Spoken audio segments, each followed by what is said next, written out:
मसला कषा जाउची माछ भजा ହେଇକି ରହିଛି ଦେଖନ୍ତୁ ସାଙ୍ଗମାନେ ମାଛ ଭଜା ହେଇକି ରହିଛି ଆମର ମସଲା କଷା ଯାଉଛି ମାଇଁ ମାଇଁ ତମେ ଏତେ କବିତା ଲେଖ ଶୀତ ଋତୁ ପାଇଁ କବିତା ଲେଖିବ ନିଶ୍ଚିନ୍ତ। हेलो हाय नमस्ते समस्त भलर निश्चिंत गोटे कविता कहबी मु प्रमिला स्वाई कवितार ना हला शीत सकाळ हाँ शीत सकाळ कविता नाटा लिखी शीत लागे भारी मधुर थिले साथी पासे कमल भितरे आसे उषुम साथी थिले कमल रे निद भांगे नाही साथी थिले पासे शीत सकाळ काकर टोपा देहर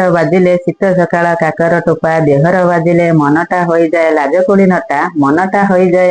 नटा सकाळर गरम चाहा साथी थिले पासे पानी देखिले लागे डर साथी नथिले पासे खरा हेले मन जाए पासे तमे मोर गरम हिटर मु तम पानी लिटर तमे देले गरम मो हेबी हिटर। जय जगन्नाथ। माई हमर गरम हिटर भल लागला मते आपन के लागला आपन विचार जणेबे कमेंट माध्यम रे जणेबे हमर माछी तकारी होता। बाय। जय जगन्नाथ।